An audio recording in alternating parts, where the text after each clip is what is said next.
नमस्कार, आप देख रहे हैं स्ट्रीट टुडे न्यूज और मैं हूं आपके साथ भावना। आइए शुरुआत करते हैं कुछ खास खबरों से। दिनांक 6 दिसंबर 2025 को फरियादी रामबाबू गुप्ता निवासी शास्त्री कॉलोनी भैरुंदा ने रिपोर्ट दर्ज कराई कि रानी नामक महिला उसके भाई कृष्ण कुमार शर्मा उर्फ मुकेश, भाभी दिव्या, राधा उर्फ राजूबाई तथा अन्य सह आरोपियों ने उसके साले सचिन गुप्ता से धोखे में शादी कराई। शादी के नाम पर 1,71,000 रुपए लेने के बाद दुल्हन फरार हो गई। फरियाद पर मामला दर्ज कर विवेचना शुरू की गई। घटना की गंभीरता को देखते हुए पुलिस अधीक्षक दीपक कुमार शुक्ला के निर्देश पर अतिरिक्त पुलिस अधीक्षक सुनीता रावत व एसडीओपी रोशन कुमार जैन के मार्गदर्शन में थाना प्रभारी घनश्याम दांगी ने टीम गठित की।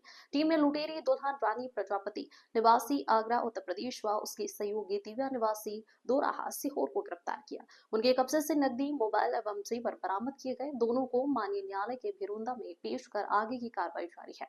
अन्य फरार आरोपियों की तलाश में पुलिस की टीमें दबिश दे रही है। देखने के लिए अनवर भैया के माध्यम से कांटेक्ट हुआ था। घर आई, शादी बिल्कुल जो रीति रिवाज हिंदू रीति रिवाज से होती है उसी प्रकार से शादी की गई। फिर घर आने के बाद 9 साढ़े 9 बजे के लगभग इन्होंने बताया कि इनके साथ एम्सप्रेट आ गया। तीसरे दिन इनकी भाभी का कॉल आता है कि मैं लेने आ रही हूँ। ये घर पर आई, हम लोगों ने मना भी किया कि 1-2 दिन आप रुक जाइए, उसके बाद ले जाना, कोई दिक्कत नहीं है हमें। लेकिन यहाँ आकर उन्होंने बदतमीजी करी और कुछ इस प्रकार की बातें करी कि जहाँ हमें थोड़ा सा ऐसा लगने लगा कि जैसे लोगों के साथ फ्रॉड हो रहा है, वो हमें भी ऐसा लगा कि हो सकता है। तो हम लोगों ने थोड़ा ऑब्जेक्शन लिया। तो वहाँ पर ये बात आई कि मैं तो किसी हालत में लेके जाऊँगी। तो हमने कहा कि जो हम लोगों ने धनराशि दी वो हमें रिटर्न की जाए और उसके बाद जो भी है आपका फैसला उसके हिसाब से डिसीजन लिया जाए। अभी प्रथम दृष्टया पुलिस को एक एफआईआर पंजीबद्ध की गई है थाना भैरुंदा अंतर्गत, जो कि बीएनएस की 318(4) और 61(2) के तहत है। इसके तहत फरियादी रामबाबू गुप्ता है, जिनके द्वारा बताया गया है कि उनके साले की शादी की गई थी और साले की शादी के बाद कुछ दिनों बाद उनको शंका हुआ साले की वाइफ की तरफ से। उनने अलग अलग समय में पैसे भी दिए हैं किसी कारणवश से, तो उसको लेकर के अभी पुलिस के द्वारा एफआईआर पंजीबद्ध की गई है और नामजद एफआईआर है। इसमें अभी मध्य प्रदेश में नक्सलवाद के खिलाफ चल रही आत्मसमर्पण एवं पुनर्वास नीति के सकारात्मक परिणाम लगातार सामने आ रहे हैं। मुख्यमंत्री डॉक्टर मोहन यादव की कड़ी चेतावनी और लगातार अपील के बाद आज उनके समक्ष 10 हार्डकोर सशस्त्र और वर्दीधारी नक्सलियों ने मध्य प्रदेश पुलिस के सामने आत्मसमर्पण किया। इन नक्सलियों ने AK-47 एसास राइफल, SLR और वॉकी टॉकी जैसे अत्याधुनिक हथियार भी जमा किए। इन सभी पर विभिन्न राज्यों में कुल 2,36 करोड़ रुपए का इनाम घोषित था। मुख्यमंत्री ने इसे नक्सलवाद के अंत की दिशा में निर्णायक उपलब्धि बताते हुए पुलिस और सुरक्षा बलों की सतत कार्रवाई की सराहना की। पुलिस महानिदेशक श्री कैलाश मकवाना ने कहा कि शासन के त्वरित सहयोग, सटीक इंटेलिजेंस और लगातार जारी नक्सल विरोधी अभियानों से नक्सली गतिविधियां तेजी से सिमट रही है। हॉक फोर्स, जिला पुलिस, CRPF, कोबरा व स्थानीय समुदाय के संयुक्त प्रयासों से मंडला, बालाघाट व कान्हा के आसपास का क्षेत्र लगभग नक्सल मुक्त होने की स्थिति में पहुंच गया है। सीएम डॉक्टर मोहन यादव की मंशा के अनुसार नगर परिषद द्वारा स्थानीय लोगों को रोजगार उपलब्ध कराने और उन्हें आत्मनिर्भर बनाने के उद्देश्य से दुकानों का निर्माण युद्ध स्तर पर कराया जा रहा है, लेकिन इसी निर्माण कार्य में सुप्रीम कोर्ट के आदेशों की खुली अवहेलना देखी जा रही है। एसडीओपी ऑफिस के पास नगर परिषद द्वारा कराए जा रहे निर्माण में प्रतिबंधित लाल ईंटों का धड़ल्ले से उपयोग हो रहा है। सुप्रीम कोर्ट ने वर्ष 2012 व 13 में पर्यावरण संरक्षण को ध्यान में रखते हुए शासकीय निर्माणों में लाल ईंट के प्रयोग पर रोक लगाई थी। इसके बावजूद नगर परिषद के अधिकारी न तो निर्माण की मॉनिटरिंग कर रहे हैं और न ही किसी दिशा निर्देश का पालन करवाया जा रहा है। ठेकेदार इसका फायदा उठाते हुए निम्न स्तरीय सामग्री में निर्माण करा रहा है। जब इस संबंध में सीएमओ से पूछा गया तो उन्होंने कहा कि यह एस्टिमेट पर निर्भर करता है, कहाँ उपयोग हो रहा है दिखवा लेती हूँ, फिलहाल मुझे जानकारी नहीं है। डाक बंगला बलिया में आयोजित प्रेस वार्ता में राष्ट्र संघ विश्व शांति मिशन के राष्ट्रीय अध्यक्ष विनय कुमार यादव ने आगामी कार्यक्रम की जानकारी दी। उन्होंने बताया कि मिशन के संस्थापक एवं निदेशक सुरेंद्र कुमार गुप्ता के मार्गदर्शन में 30 अक्टूबर 2026 को लखनऊ के रमाबाई पार्क में विशाल सामूहिक विवाह समारोह आयोजित किया जाएगा। इस कार्यक्रम का मुख्य उद्देश्य दहेज प्रथा, भ्रूण हत्या और महिलाओं के प्रति होने वाली हिंसा जैसी सामाजिक कुरीतियों के खिलाफ जागरूकता फैलाना है। विनय यादव ने कहा कि दहेज प्रथा समाज में अशांति और अपराध को बढ़ावा देती है, इसलिए जरूरत है कि सामूहिक प्रयासों से इसे समाप्त किया जाए। उन्होंने बताया कि देश भर से जोड़ों का पंजीकरण जारी है और सभी मिलकर दहेज मुक्त समाज बनाने का संकल्प लेंगे। कार्यक्रम को सफल बनाने के लिए विभिन्न सामाजिक संगठनों और प्रशासन का सहयोग लिया जा रहा है। बैठक में एडवोकेट इसरार अहमद, अजीत कुमार धुसिया, सतीश कुमार, शमीम खान, शिव भवन राम, उमेश वर्मा विवाह को लेकर काफी अपना पहल कर रहे हैं, लेकिन आप लोग इतना बड़ा कार्यक्रम करा रहे हैं, इसका उद्देश्य क्या है? देखिए, उद्देश्य तो हम लोग का ये है कि दहेज प्रथा कैसे समाप्त हो जाए, जो समाज में बुराइयां फैली है ये कैसे दूर हो। ये हमारी बहन बेटियों को जो अत्याचार हो रहे हैं, जो खतरा उन लोगों को बढ़ा है, इस चीज को समाप्त करने के लिए हम लोग ये प्रयास करें। जैसे दहेज प्रथा हम लोग को जैसे भरोसा ये है, कई प्रकार की योजनाएं बना रही हैं। हाँ, सब लोग बना रहे हैं, हम लोग भी बना रहे हैं। सरकार हमारे कराने का उद्देश्य है कि हम लोग जन जन तक जा करके और सब जनता का सहयोग लेकर के, जब जनता तक हम जाएंगे तो जनता के दिमाग में ये चीज बैठेगा। जब ये बैठेगा तो जनता उसके प्रति जागरूक होगी। हम लोगों को समाज को भी जगाना है, और समाज जैसे जागरूक होगा उसे दहेज प्रथा आपका समाप्त होगा। देखिए, मैं विनय कुमार यादव राष्ट्र संघ विश्व शांति मिशन का राष्ट्रीय अध्यक्ष हूँ, और आज प्रेस वार्ता बुलाने का हमारा उद्देश्य ये है कि हमारी संस्था जो है 30 अक्टूबर 2026 में रमाबाई अंबेडकर पार्क लखनऊ में एक ऐतिहासिक सामूहिक विवाह का आयोजन किया है, जिसमें हमारे संस्था के जो निदेशक हैं, संस्थापक हैं, श्री सुरेंद्र कुमार गुप्ता जी, उनका उद्देश्य है कि समाज के सभी वर्गों के लोगों को प्रेम, एकता, भाईचारा, सौहार्द के वातावरण से जोड़ा जाए। और विवाह का मुख्य लक्ष्य है, ये भ्रूण हत्या हो रही है, महिलाओं और बेटियों बहनों पर अत्याचार हो रहे हैं, ये जो सामाजिक बुराइयां फैली है, इस चीज़ का खात्मा किया जाए। इस उद्देश्य से सामूहिक विवाह का हम लोगों ने आयोजन किया है। और हम देख रहे हैं कि ये दहेज प्रथा जो है हमारे समाज के सभी घरों में अशांति का कारण बनी हुई है, जिसके तहत बेटी, बहनें, बहुएं जो है आत्महत्या कर रही हैं, हत्या की जा रही है उन लोगों की, सताया जा रहा है उन लोगों को। इस तरह की सामाजिक बुराइयों को समाप्त करने के लिए हम लोग प्रयासरत हैं। सामूहिक विवाह कहाँ होगा, कब होगा? ये रमाबाई अंबेडकर पार्क लखनऊ में 30 अक्टूबर 2026 को आयोजित किया गया है। कितने बच्चों के लिए सर? देखिए, ये एक ऐतिहासिक होगा, जिससे हम लोग का लक्ष्य अधिक से अधिक 1.5 लाख हो जाए, 2 लाख हो जाए। हम लोग का लक्ष्य बड़ा से बड़ा करना है, और इस संस्था के माध्यम से और इस वार्ता के माध्यम से हम इस देश के सभी समाज को आह्वान भी करते हैं कि वो लोग आवें और इसका भागीदार बने, ताकि दहेज प्रथा को हम लोग समाप्त कर सकें, समूल नष्ट कर सकें। सामूहिक विवाह से भ्रूण हत्या का क्या कनेक्शन है? देखिए, ऐसा है ना कि जो भ्रूण हत्याएं हो रही है, जो अत्याचार हो रहा है, ये एक दहेज प्रथा का एक जो दिमाग में सोच बैठ गया है कि हमारी बेटियां पैदा हो जाएंगी तो हम कहाँ से दहेज देंगे, कहाँ से उन लोगों का पढ़ाई लिखाई करेंगे, कहाँ से तमाम ये जो सोच बैठ गई है लोगों के अंदर। इस तरह से आप देख रहे हैं आजकल बहुत से बच्चियां जब पैदा हो रही हैं तो हॉस्पिटल में ही छोड़ के लोग चले जा रहे हैं, कहीं नाले में रख देते हैं, कहीं कूड़ेदान में रख दे रहे हैं। ये एक सोच बन गई है। दहेज प्रथा एक मतलब कि विकराल वो दिमाग में वो बैठ गया है, कैसे हम शादी करेंगे, किसे क्या करेंगे। तो हम लोग का उद्देश्य है कि सामूहिक विवाह के माध्यम से इस व्यवस्था को खत्म किया जाए, ये जो बुराइयां फैली है। यदि किसी बच्ची को या बच्चे को सामूहिक विवाह में आपसे जुड़ना है, चाहता है कि सामूहिक विवाह में आपसे जुड़े, तो क्या प्रक्रिया है, कैसे वो आपसे जुड़ सकता है सर, और इस शादी में कैसे शामिल हो सकता है? देखिए, सामूहिक विवाह के लिए ये संस्था जो है साइट भी लॉन्च कर रखी है। वो डायरेक्ट भी उस साइट के माध्यम से अपना रजिस्ट्रेशन कर सकते हैं और फिजिकली भी वो फार्म भर के दे सकते हैं, जो कार्यालय से भी रजिस्ट्रेशन हो सकता है।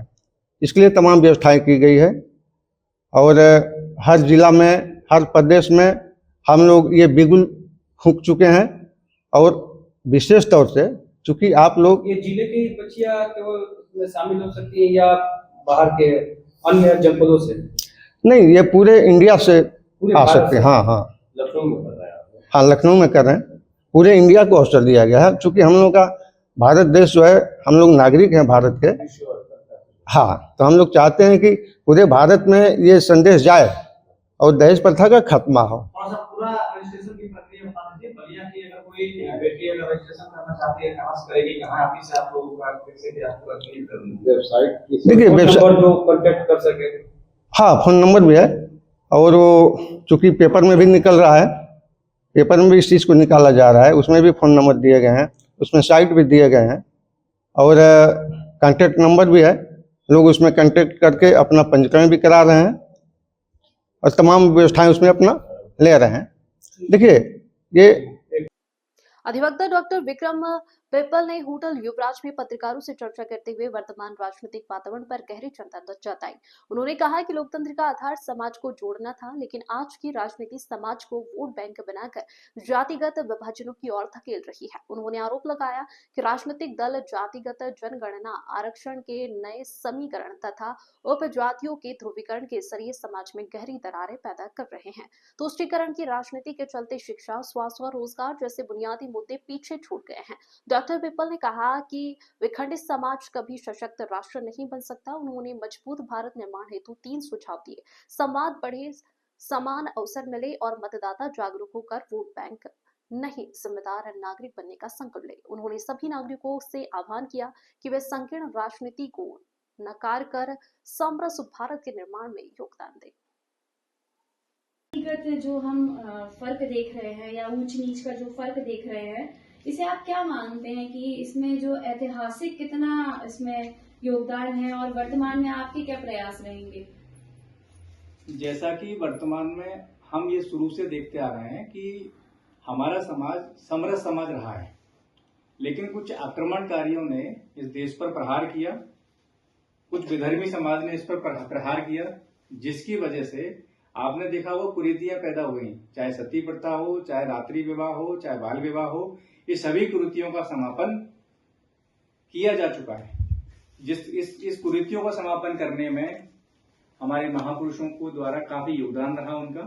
लेकिन वर्तमान समय में हम जो देख पा रहे हैं, केवल जातिगत भेदभाव और द्वेषपूर्ण जो भाव है उसको ठीक करने में इतना समय लग रहा है। लेकिन उसका कारण एक है कि इसको जो बढ़ाने के लिए जो प्रयास किया जाता है, तो बाहरी आक्रमण या विदेशी लोगों के द्वारा इसमें कोशिश की जाती है कि कैसे ये इसको रंग दिया जाए। बाकी जो हमारा समाज है, आज भी हम लोग समरसता का काम करते हैं।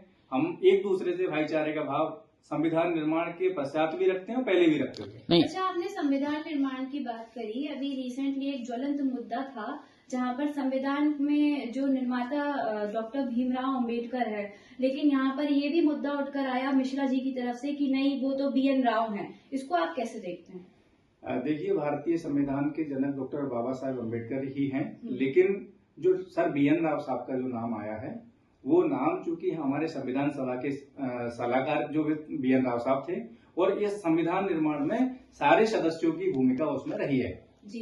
केवल प्रारूप समिति के अध्यक्ष होने के नाते हम सभी मानते हैं कि डॉक्टर बाबा साहब अम्बेडकर ही संविधान निर्माता का दर्जा। मतलब आपका यही कहना है कि यहाँ पर जो मिश्रा जी हैं वो इस जगह पर गलत आवाज उठा रहे थे? देखिए, मैं किसी पर टिप्पणी नहीं करूंगा, उनका संवैधानिक उनका अधिकार है, वो अगर अपनी बात उठाना है उनको तो उठा सकते हैं जी, उनका राइट तो है। इससे तो कहीं ना कहीं एक जातिगत भेदभाव फैला ही ना, ये तो कम नहीं हुआ। लेकिन इसके पीछे क्या कारण है, किस वजह से ये आवाज उठी है, उसका पीछे क्या जैसे उनका कहना ये था कि निर्माता जो है वो बी.एन. राव है, उन्होंने संविधान लिखा है। ये उनके मेन उनका कहना यही था। और जबकि आप और हम जो है बचपन से यही पढ़ते हुए आ रहे हैं, इतिहास के पन्नों में भी यही दर्ज है कि इसके निर्माता जो है बी.आर. अम्बेडकर जी हैं। तो कहीं ना कहीं जातिगत भेदभाव एक क्रिएट हो गया, जहां पर देखा जाए कि कुछ जातियां जो हैं आज सामान्य वर्ग से कहीं ना कहीं लड़ रही हैं इसी बात को लेकर।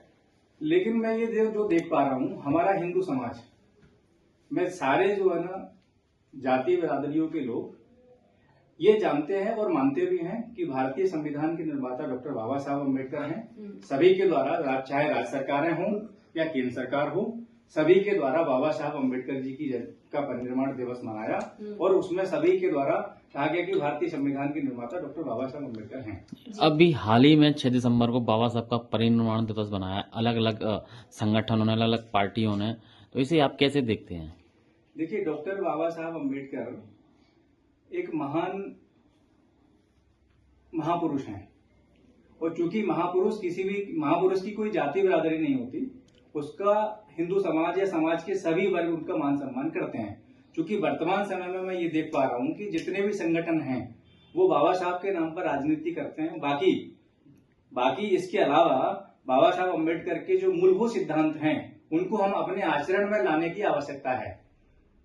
जिला चित्तौड़गढ़ अंतर्गत उपखंड रावत भाटा क्षेत्र में मुकुंदरा टाइगर रिजर्व क्षेत्र से जुड़े ग्राम नागनी में वन विभाग द्वारा की जा रही दीवार निर्माण का मामला फिर तूल पकड़ गया, जिसे ग्रामीणों को निर्माण कार्य की जानकारी मिली। इस इलाके में आक्रोश फैल गया। बड़ी संख्या में महिलाएं, बुजुर्ग और ग्रामीण इकट्ठा होकर रैली के रूप में उपखंड कार्यालय पहुंचे और वहीं धरने पर बैठ गए।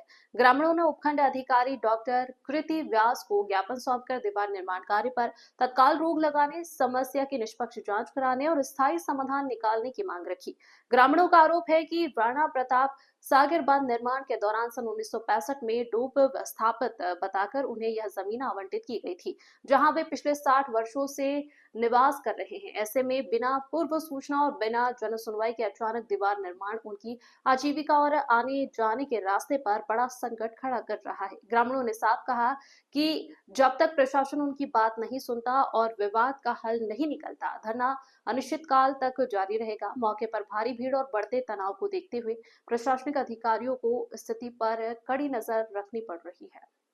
लोग यहाँ धरने पे बैठे हो, कारण क्या है? कारण तो यही है कि हम डूब क्षेत्र से आए हैं, ये राणा प्रताप सागर बांध बनाना, तो उसकी वजह से हमारे मुआदा गांव में रहते थे हम, वहाँ डूब आने की वजह से हम लोगों को ज़मीन अलॉटमेंट करा के यहाँ बाड़ोली कचरा के अंदर आते हैं हम, और हमारा गांव ये वन विभाग के जो ये बता रहे हैं, जो ऊपर चढ़ाई पे हमारे को बसाया गया कि आप यहाँ रहो और यहाँ से खेती करो, तो हम लोग वहाँ से खेती कर रहे हैं। अब ये अभी मुकुंदरा हिल्स वाले आए तो ये हमारे घरों के जस्ट पास में सटा के दीवार बना रहे हैं, जो कि 6-6, 7-7 फीट ऊंची रहेगी। आपको आए कितने लोग हैं यहाँ पे? हम यहाँ करीबन 300-400 लोग हैं, और 400 के आसपास होंगे। कितने साल हो गए आप लोग आए हुए इस गाँव में? यहाँ पर आए हो 65 साल करीब हो गए। सन 1965 में आगे थे हम लोग। ठीक सर। IFWJ की मध्य प्रदेश इकाई द्वारा सदस्यता अभियान का कार्य आरंभ कर दिया गया है। इसके तहत मुरैना जिला मुख्यालय पर वरिष्ठ पत्रकार श्री रामविलास शर्मा जी के मार्गदर्शन में लगभग 30 पत्रकारों द्वारा सदस्यता ग्रहण की गई। इस अवसर पर भारतीय श्रमजीवी पत्रकार संघ की मध्य प्रदेश इकाई अध्यक्ष उपेंद्र गौतम, वरिष्ठ सदस्य हरिओम गौर, घनश्याम डंडोतिया, योगेश पाराशर, मुकेश शर्मा, नरेश व्यास सहित अनेक सदस्य उपस्थित थे। नरसिंहपुर के गाडरवाड़ा में हीरा ज्वेलर्स गाडरवाड़ा प्राइवेट लिमिटेड ने 7 दिसंबर को होटल हीरा पार्क में बम्पर महाड्रॉ का आयोजन किया। कार्यक्रम में सुनीता पटेल, वैनत माहेश्वरी, सुभाषजी, नारायण सोनी सहित गणमान्य नागरिक मौजूद रहे। संचालक जिनेश जैन ने बताया कि ग्राहकों के विश्वास के चलते जल्द नया शोरूम खोला जाएगा।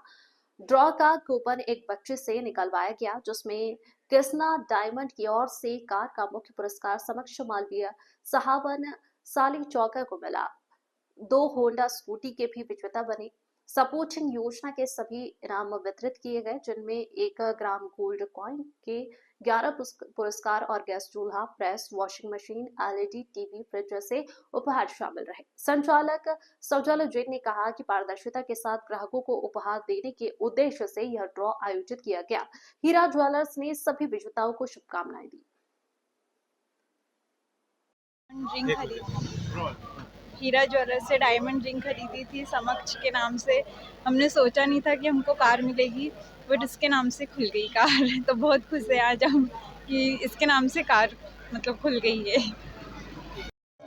सभी को सादर जय जिनेंद्र। मैं आज अत्यंत खुश हूँ कि हमारी जो स्कीम थी वो आज सफलता 7 दिसंबर को वो पूर्ण हुई। इसमें हमारी 3 स्कीम लॉन्च की थी।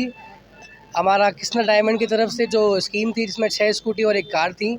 4 स्कूटी हम पहले ही वितरित कर चुके हैं, बची हुई 2 स्कूटी आज वितरित हुई हैं और 1 कार जो हमारे यहाँ समक्ष जी मालवीय को प्राप्त हुई है। मैं बहुत बहुत बधाई देता हूँ। वो उन्होंने अपने बच्चे के नाम से वो कार डाली थी। उनका बच्चा 1 साल का है, तो बच्चा उसको अभी पहले 1 साल का हुआ और उसको कार गिफ्ट मिली है। उसको बहुत बहुत बधाई देता हूँ।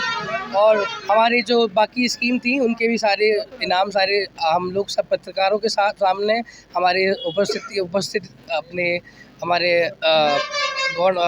गणमान्य व्यक्तियों के सामने, अतिथियों के सामने हमने पारदर्शिता और निष्पक्ष रूप से सबके बांटे हैं और सबको मैं बहुत बहुत धन्यवाद देता हूं। और हीरा ज्वेलर्स परिवार ऐसे ही निरंतर कुछ ना कुछ स्कीम निकालता रहेगा और आगे आपको कुछ ना कुछ नए ऑफर की तरह लुभाता रहेगा। और आइए हमसे शॉपिंग करिए, अलग अलग वैरायटी का फ़ायदा उठाइए। सब कुछ आपके गाड़ावाड़ा में उपलब्ध है। आपको सिर्फ हीरा ज्वेलर्स आने की देर है। आपको कहीं भी बड़े शहर में जाने की ज़रूरत नहीं है। आपके स्वयं घर में, आपके घर में हमारे परिवार से जुड़िए और दूर दूर से आइए। और हमारा जो हम बोलते हैं हमारी विशेषताएं, हमारी 3 विशेषताएं हैं। हमारा सच्चा भाव, हमारी गुणवत्ता और हमारा व्यवहार, हमारा विश्वास ऐसे ही बना रहे और आप सबका आशीर्वाद हमें हीरा ज्वेलर्स परिवार पर ऐसे ही रहे, सदैव रहे। जय जिनेंद्र। खास खबरों में फिलहाल इतना ही। और भी खबरों के लिए आप देखते रहिए स्ट्रेट टुडे न्यूज़।